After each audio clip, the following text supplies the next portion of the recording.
12তম আয়াত পর্যন্ত তর্জমা তাফসীর শুনেছি। আজকে সূরা বাকারার 213 নম্বর আয়াতের তর্জমা পেশ করা হবে ইনশাআল্লাহ। আউযু বিল্লাহি মিনাশ শাইতানির রাজীম। বিসমিল্লাহির রহমানির রহিম। কানান নাসু উম্মাতান ওয়াহিদা فبعث الله النبيين مبشرين ومنذرين وأنزل معهم الكتاب بالحق ليحكم بين الناس فيما اختلفوا فيه وما اختلف فيه إلا الذين أوتوه من بعد ما جاءتهم البينات بغيا بينهم فهدى الله الذين آمنوا لما اختلفوا فيه من الحق بإذنه والله يهدي من يشاء إلى صراط مستقيم। আল্লাহ রব্বুল আলামিন ইরশাদ করছেন, মানুষ আদিতে একই জাতিতে অন্তর্ভুক্ত ছিল,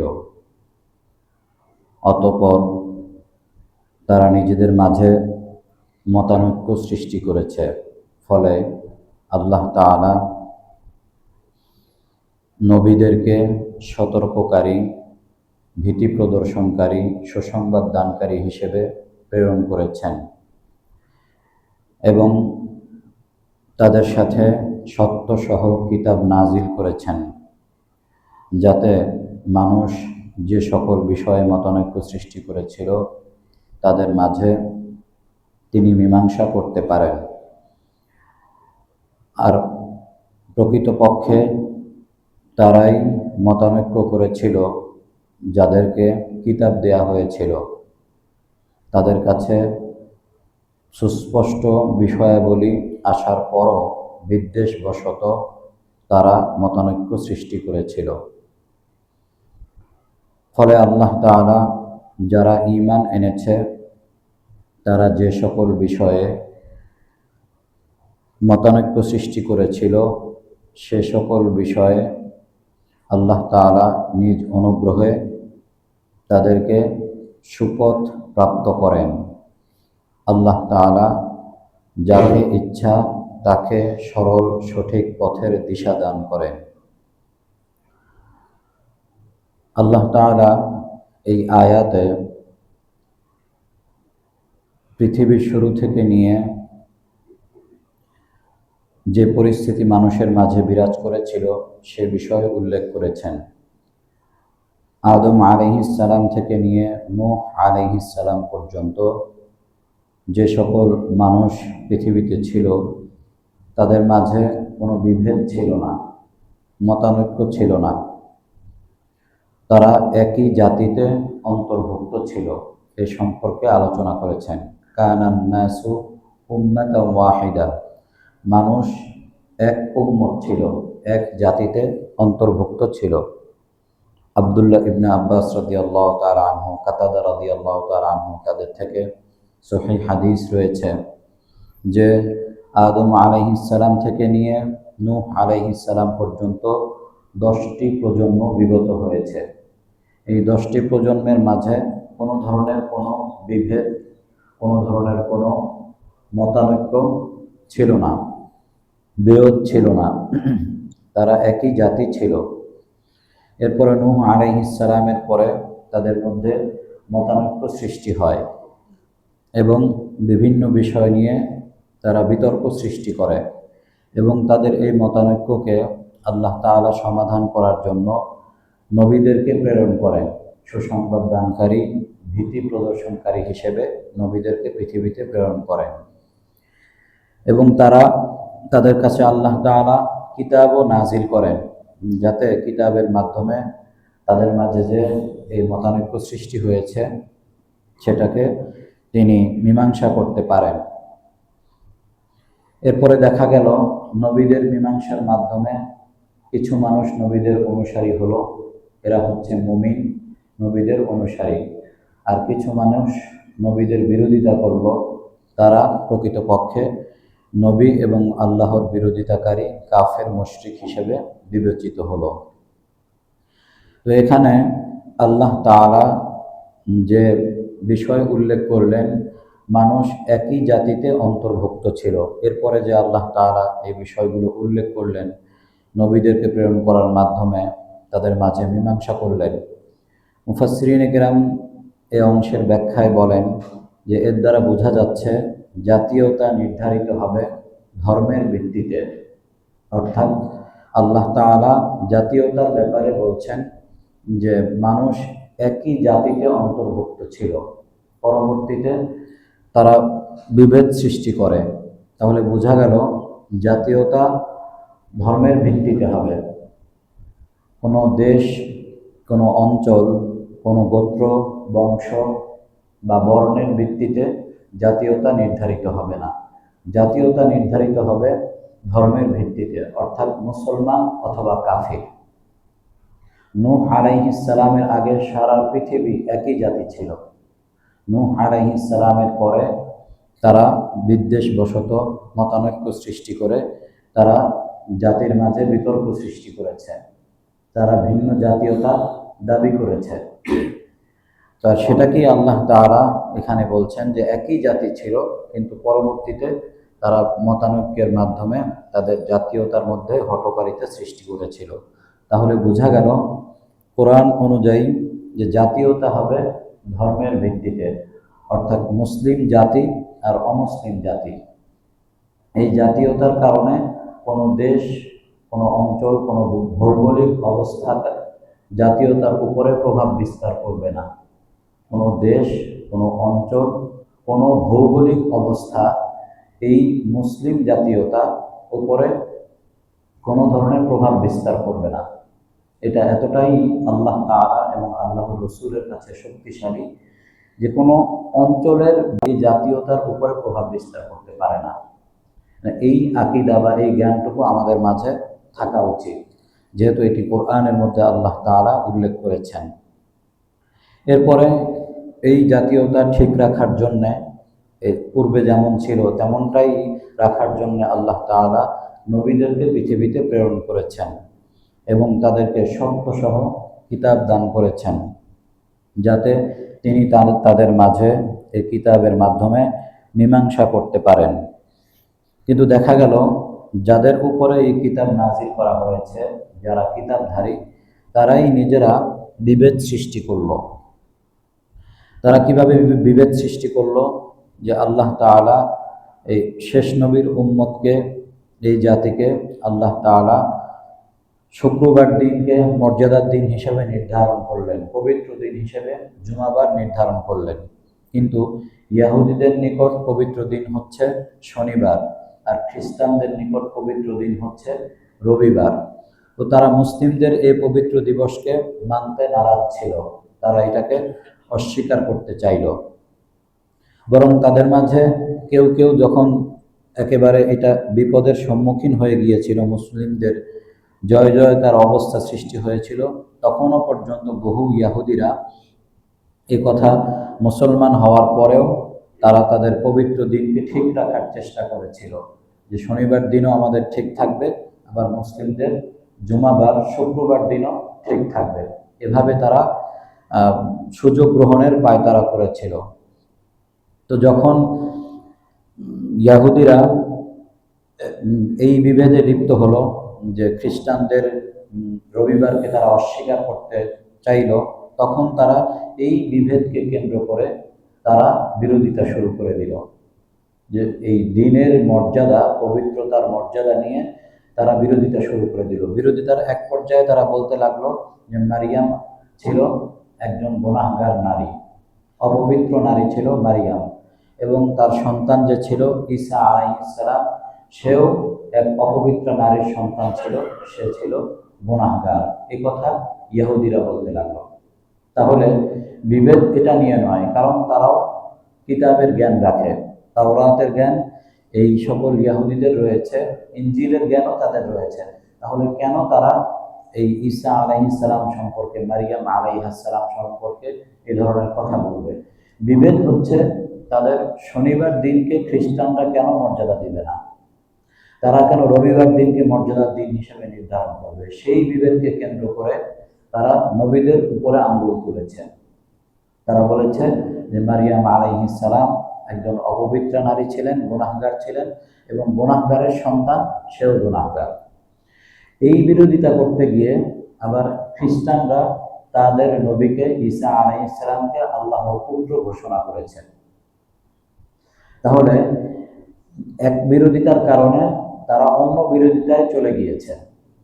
তারা ঈসা আলাইহিস সালামকে আল্লাহ তাআলার পুত্র বানিয়ে ফেলেছে। তো তাহলে যাদেরকে আল্লাহ তাআলা কিতাব দান করেছেন এই মীমাংসার জন্য, বরং দেখা গেল তারাই নিজেদের মাঝে বিভেদ সৃষ্টি করলো।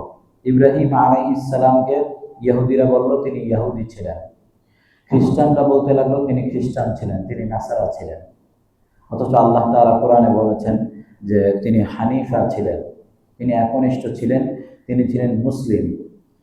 তো তাহলে তিনি অনুগত বান্দা এবং তিনি একনিষ্ঠ বান্দা, সে কথা আল্লাহ তাআলা কুরআনের মধ্যে বলেছেন। অথচ তারা নিজেদের দলে ইব্রাহিম আলাইহিস সালামকে অন্তর্ভুক্ত করার জন্য এই বিরোধিতায় লিপ্ত হয়েছিল। সে কথাটি আল্লাহ তাআলা বললেন যে ওয়ামাখতালাফা ফীহি ইল্লাল্লাযীনা উতুহু মিন বা'দি মা জাআতহুমুল বায়িনাতু বাগিয়াম বাইনাহুম, যে যাদেরকে কিতাব দেওয়া হয়েছে তারাই নিজেদের মাঝে মতানৈক্য সৃষ্টি করেছে। তাদের কাছে সুস্পষ্ট বিষয়াবলী আসার পরেও শুধুমাত্র বিদ্বেষবশত, হঠকারিতা বশত তারা নিজেদের মাঝে এ বিরোধিতা সৃষ্টি করেছে।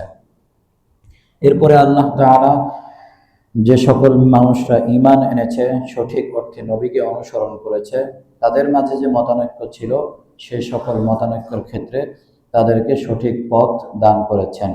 ফাহাদাল্লাহুল্লাযীনা আমানু, যারা ঈমান এনেছে তিনি তাদেরকে হেদায়েত দান করেছেন, পথের দিশা দিয়েছেন। লিমাখতালাফু ফীহি, যে বিষয়ে তারা মতানৈক্য করেছে, মিনাল হাক্কি বিইذনি, তার অনুগ্রহে, তার অনুমতিতে তিনি করেছেন। এখানে মুফাসসিরিনে কিরাম একটি বিষয় উল্লেখ করেছেন যে মুসলিমদের মাঝে যে বিরোধ আমরা দেখতে পাই বা মতানৈক্য দেখতে পাই, এটির বিষয়টি আমাদের সুস্পষ্টভাবে বোঝা উচিত। একটি হচ্ছে মুশাজারা, আরেকটি হচ্ছে ইখতিলাফ, আরেকটি হচ্ছে মুখালাফা। মুশাজারা কাকে বলা হয়ে থাকে? শাজার শব্দের অর্থ হচ্ছে বৃক্ষ, গাছ।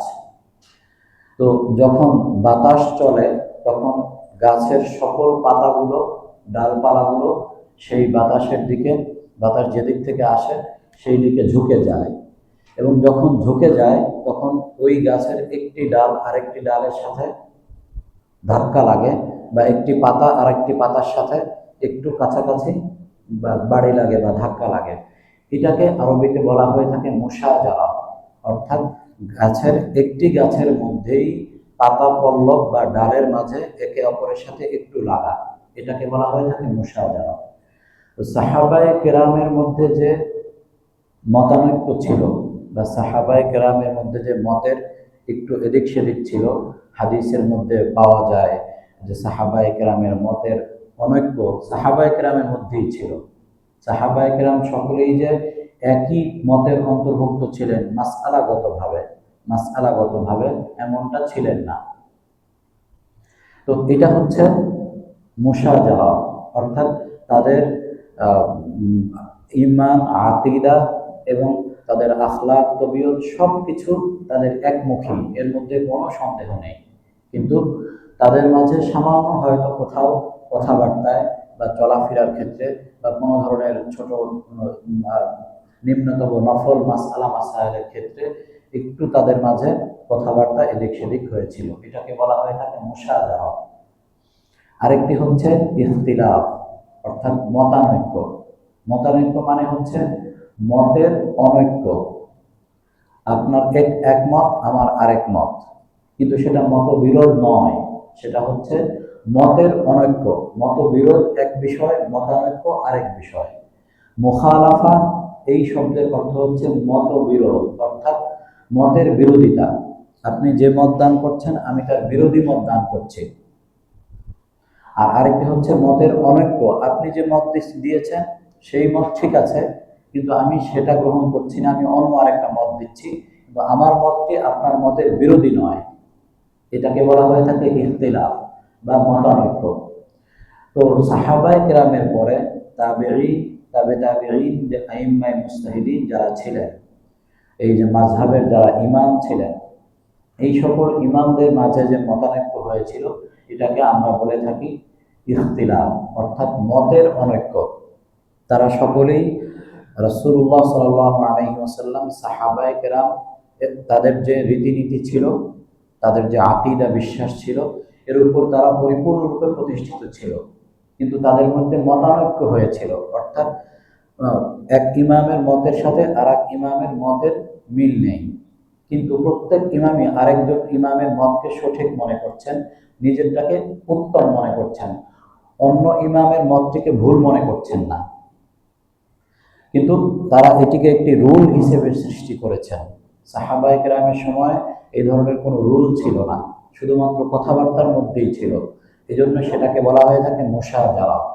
কিন্তু পরবর্তীতে এটিকে যেহেতু একটি রুল হিসেবে বা লিখিত আকারে লিপিবদ্ধ করা হয়েছে এই মতটিকে, সেই কারণে তখন এটিকে আমরা ইখতিলাফ বলেছি। এটাকে আমরা বলেছি মতানৈক্য, মতের অনৈক্য, অর্থাৎ আমার মতকে আমি প্রাধান্য দিচ্ছি কিন্তু আরেকজনের মতকে আমি ভুল বলছি না। তো এটা হচ্ছে যে মাযহাবের যারা ইমাম ছিলেন, তাবেঈন, তাবেঈন, তাদের মধ্যে ইখতিলাফ হয়েছিল। এরপরে এসে যেটা হয়েছিল সেটা হচ্ছে মুখালাফা, অর্থাৎ মতবিরোধ। মতবিরোধ কাকে বলা হয়ে থাকে? মতের বিরোধিতা করা। আপনার মতের সাথে আমার মতানৈক্য নয়, বরং আপনি যে মত দিচ্ছেন সেই মতকে আমি মানছিই না, সেটাকে ভুল মনে করছি এবং এর বিরুদ্ধ মত আমি দান করেছি। এটাকে বলা হয়ে থাকে মুখালাফা। মুখালাফার ব্যাখ্যা কি? যেমন সুন্নি, শিয়া, অর্থাৎ গোমরাহ যে সকল দলগুলো আছে একটির সাথে আরেকটির মতবিরোধ, কাদরিয়া, জাবরিয়া, মুরজিয়া, মুতাজিলা, এই যে বিভিন্ন দল সৃষ্টি হয়েছে, কাদিয়ানি, তারপরে হিজবুত তাহরির, হিজবুত তাওহীদ, এই জাতীয় বিভিন্ন দল, নব্য এবং পুরানো, মুতাকাদ্দিমিন, মুতাআখিরিন, এদের মাঝে বিভিন্ন ধরনের দল সৃষ্টি হয়েছে, যারা আল্লাহ তাআলা এবং আল্লাহর রাসূল যে মত এবং পথের উপরে থাকার জন্য বলেছে, মা আনা আলাইহি ওয়া আসহাবি, আমি এবং আমার সাহাবায়ে কেরাম যে সকল নীতি এবং আদর্শের উপর প্রতিষ্ঠিত, তার উপরে তারা প্রতিষ্ঠিত ছিল না। এটাকে বলা হয়ে থাকে গোমরাহী দল। এই একটি দলের সাথে আরেকটি দলের মতবিরোধ, মুখালাফা, অর্থাৎ তাদেরকে আমরা বলি পথভ্রষ্ট। একমাত্র সাহাবায়ে কেরামের নীতি আদর্শের উপরে যারা ছিল তারা হচ্ছে আহলে সুন্নাহ ওয়াল জামাআহ। আর আহলে সুন্নাহ ওয়াল জামাআতের বাইরে যত দল পৃথিবীতে এসেছে, যাদের ব্যাপারে রাসূল সাল্লাল্লাহু আলাইহি ওয়াসাল্লাম বলে গিয়েছেন ৭৩টি দল হবে, শুধুমাত্র একটি দল জান্নাতে যাবে আর বাকি ৭২টি দল যাবে জাহান্নামে। তো ওই ৭২টি দল হচ্ছে পথভ্রষ্ট, ওই ৭২টি দল হচ্ছে গোমরাহ। তো এই দলগুলোর মাঝে একটির মাঝে আরেকটির মাঝে যে মতের অনৈক্য, এটা হচ্ছে মতবিরোধ, এটা হচ্ছে মুখালাফা।